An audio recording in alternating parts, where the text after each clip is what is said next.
වැරදෙන්නේ නැතුව ඩෝනට් හදමුද?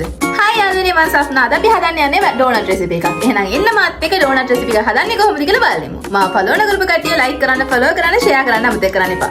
එහෙනම් එන්න කොහොමද හදන්නේ කියලා ඉක්මනින් බලමු. ඉතින් යාළුවනේ මුලින්ම තියෙන ඊස්ට් එක ඇක්ටිව් කරගන්න. ඒකත් නිකම් ඊස්ට් එක දාන්න එපා. අනිවාර්යයෙන්ම ඊස්ට් එක ඇක්ටිව් වෙනවාද කියලා බලන්න. ඔය එතන තියෙන ගානට ඊස්ට් එකයි සීනි එකයි අරගෙන මද රස්නේ තියෙන කිරියකට දාන්න. වැඩි රස්නේ තිබ්බත් ඊස්ට් එක ඇක්ටිව් වෙන්නේ නැහැ. දාලා හොඳට කලවම් කරගත්තාන් පස්සේ මිනිත්තු 5ක් විතර යනකොට ඒක මේ විදිහට පෙන දාලා එනවා. මීටත් වඩා පෙන දාලා එන්නත් පුළුවන්. ඊට පස්සේ පාන් පිටි, සීනි, පොල් තෙල්, බිත්තරයක් ඔක්කොම දාලා හොඳට පාන් පිටි, සීනි, බිත්තර, පොල් තෙල්. ඔව් ඒ ඔක්කොම ටික දාලා හොඳට මික්ස් කරගන්න. ඊට පස්සේ අර ඊස්ට් කිරියක තියෙන්නේ.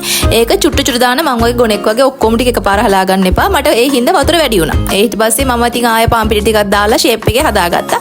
ඔයාලා චුට්ටු චුට්ටු දාලා හොඳට අත් නොහැර මිනිත්තු 5ක් බලයේ ජවයේ ශක්තිය ඔක්කොම දාලා මිනිත්තු 5ක් හොඳට අනා ගන්න. අනාගත්තාන් පස්සේ ඔය අනාගත පිටිගුලිය අල්ලලා බලන්න මාර සොෆ්ට් පුං පුං ගාලා ඉස්සරහට එනවා. හරිද? ඔය විදිහට.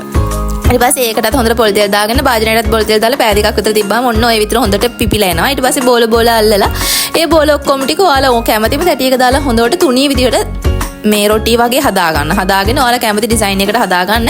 මම චූටි ඩෝනට් විදිහටත් හැදුවා, ලොකු ඩෝනට් විදිහටත් හැදුවා. ඩෝනට් කට් එකක් තිබෙන්නේ නැහැ. එහෙනම් මෙන්න මේ වගේ බෝලයක් අරගෙන හොඳට කට් කරා. හරිද?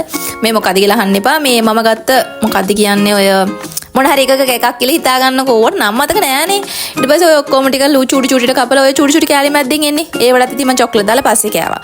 චොක්ලට් එක කොහමද හදාගත්තේ කියලා කිව්වොත් ඔය රිඩ්ස්බෙරි එකේ තියෙනවා නේද මිල්ක් චොක්ලට් එකක්. කුකින් මිල්ක් චොක්ලට් එක. අන්න ඒක තමයි ගත්තේ. ඒකට කිරි ටිකක් දාලා උණු වතුර, ඒ කියන්නේ උණු කරපු කිරි ටිකක් දාලා හොඳට මික්ස් කරගත්තා. ඩබල් බොයිල් කරගත්තා.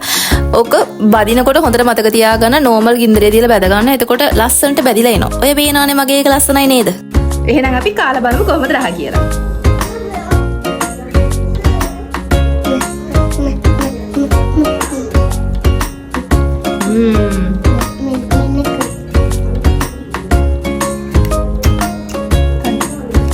මාරම රහයි මාරම සොෆ්. අනිවාර්යයෙන්ම හදලා බලලා කොහොමද ආවේ උඹලට කියන එක කමෙන්ට් එකක් දාගෙන යන්න.